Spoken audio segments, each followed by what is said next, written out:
Assalamualaikum warahmatullahi wabarakatuh. Perkenalkan, nama saya Eva Nurhalisa dengan NIM 2441100601070. Di sini saya akan membacakan atau mempresentasikan hasil jawaban saya di mata kuliah Bahasa Indonesia guna melengkapi ujian atau ulangan tengah semester. Nah, soal nomor 1 yaitu jelaskan hubungan antara mahasiswa dengan kreativitas menulis dan gambarkan dengan contohnya. Hubungan antara mahasiswa dengan kreativitas menulis sangat erat dan saling mempengaruhi. Kreativitas menulis adalah kemampuan untuk menuangkan ide, perasaan, dan pemikiran ke dalam bentuk tulisan yang menarik dan juga bermakna, seperti ekspresi diri, pengembangan keterampilan, meningkatkan pengetahuan, dan juga kritik sosial sebagai mahasiswa. Contohnya adalah seorang mahasiswa yang menulis artikel tentang isu lingkungan yang dapat menunjukkan kreativitasnya dengan menggunakan gaya bahasa yang menarik serta gaya bahasa yang mudah dipahami oleh pembaca. Nah, di dalamnya juga menyajikan data yang dimana data itu relevan dan juga mengajak pembaca itu untuk berpartisipasi dalam menjaga lingkungan kita gitu.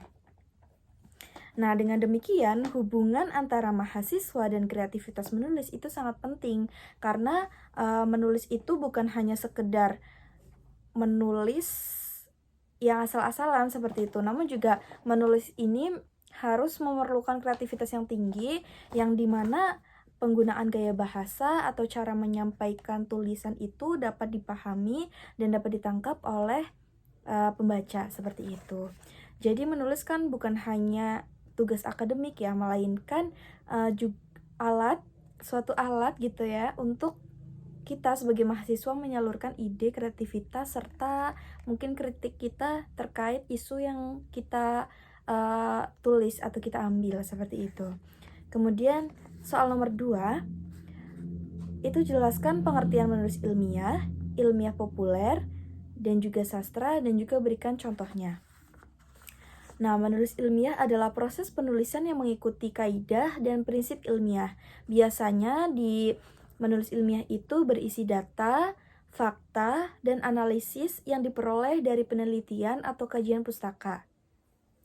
Tujuan utamanya dari menulis ilmiah itu untuk menyampaikan informasi secara objektif dan juga sistematis, serta memberikan solusi terhadap masalah yang dibahas gitu. Karena kan terkadang kan memang di dalam sebuah karya ilmiah atau menulis ilmiah itu kan ada di bagian akhir yaitu bagian yang dimana kita memberikan solusi terhadap masalah topik yang diambil seperti itu. Kemudian ilmiah populer itu tulisan yang menyajikan informasi ilmiah dengan bahasa yang lebih sederhana dan mudah dipahami oleh masyarakat umum. Ini itu biasanya menggunakan bahasa yang sedang tren gitu di zamannya atau di masanya. Kayak misalkan Gen Z itu kan bahasanya sekarang unik-unik. Banyak istilah-istilah yang mungkin tercipta dari generasi Z gitu ya, Gen Z. Jadi ilmiah populer ini berfokus pada gaya bahasa yang mengikuti zaman atau mengikuti tren yang sedang berlangsung agar pembaca itu tertarik dan pembaca itu paham apa yang dibahas gitu. Jadi lebih fleksibel untuk gaya penulisannya atau lebih bebas gitu ya. Nah, karya ilmiah populer ini sering dimuat di media massa seperti majalah, koran, atau juga blog gitu. Kalau misalkan koran kan sekarang kayaknya juga jarang ya. Jadi mungkin hanya lewat media massa kayak majalah, terus di blog-blog gitu lebih banyaknya. Nah, kayak contoh aja artikel majalah tentang dampak perubahan iklim terhadap kehidupan sehari-hari. Itu kan menjelaskan gimana sih iklim sekarang kayak gitu, gimana sih iklim yang akan kita hadapi di negara kita seperti itu. Kemudian sastra. Sastra itu bentuk apresiasi kreativitas yang menggunakan bahasa sebagai media untuk menyampaikan ide, emosi, dan juga pengalaman. Nah, karya sastra ini dapat berupa puisi, novel, cerpen, ataupun drama, dan seringkali mengedepankan imajinasi penulis. Jadi di dalam sastra ini itu penulisannya atau gaya bahasanya itu lebih dinamis, dan kebanyakan itu fiktif atau hayalan dari si penulis tersebut. Karena sastra itu biasanya juga bahasanya dinamis, terus banyak menggunakan kata-kata yang apa ya istilahnya, puitis gitulah. Kiasan, bahasa kiasan, bermajas, seperti itu. Kemudian lanjut ke soal nomor 3, yaitu jelaskan karakteristik menulis ilmiah, ilmiah populer, dan juga sastra. Dan juga berikan juga contohnya. Nah, karakteristik menulis ilmiah itu yang pertama sistematif, kedua objektif, 3 faktual, dan bahasanya itu cenderung formal gitu. Contohnya skripsi atau tesis yang membahas tentang pengaruh media sosial terhadap perilaku remaja dengan analisis data yang sistematis dan referensi yang valid. Nah, jadi yang seperti sudah saya jelaskan sebelumnya, bahwa menulis ilmiah itu lebih formal karena ini kan termasuknya itu untuk akademik ya.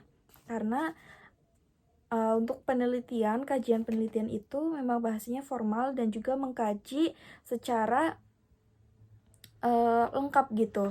Ada validasi untuk atau data-data yang tercantum seperti itu.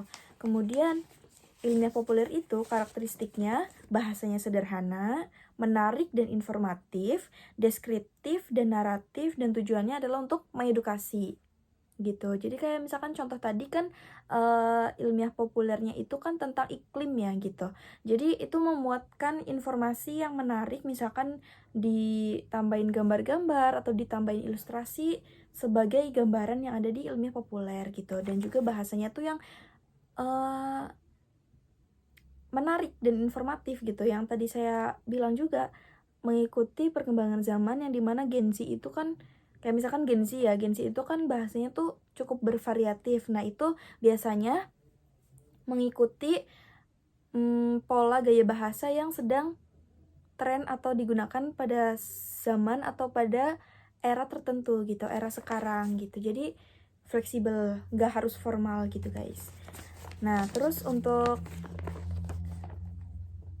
yang sastra itu berkarakteristik atau mempunyai karakteristik yang pertama ekspresi kreatif, 2 bahasanya puitis, 3 bebas dalam struktur atau dinamis ya, dan yang keempat adalah fokus pada pengalaman. Kayak misalkan puisi-puisi itu kan termasuknya itu kadang merupakan pengalaman dari sang penulis gitu ya. Misalkan penulis lagi kasmaran ya, dia bebas-bebas aja untuk menuliskan puisinya itu bertemakan misalkan cinta, romance gitu, itu boleh-boleh aja gitu. Nah, contohnya yaitu di sastra ini novel Laskar Pelangi yang karyanya Andrea Hirata yang menggambarkan di mana perjuangan anak-anak di Belitung ya, Bangka Belitung, untuk mendapatkan pendidikan dengan gaya bahasa yang puitis dan penuh emosi. Jadi pembaca juga bisa merasakan apa sih yang mungkin disampaikan gitu. Nah, soal yang terakhir atau soal nomor 4 yaitu jelaskan persamaan dan perbedaan antara menulis ilmiah, ilmiah populer, dan juga sastra. Berikan juga contohnya. Nah, persamaan antara menulis ilmiah, ilmiah populer, dan sastra ini yang pertama, mereka itu bertujuan untuk menyampaikan informasi kepada pembaca. Itu jelas ya guys.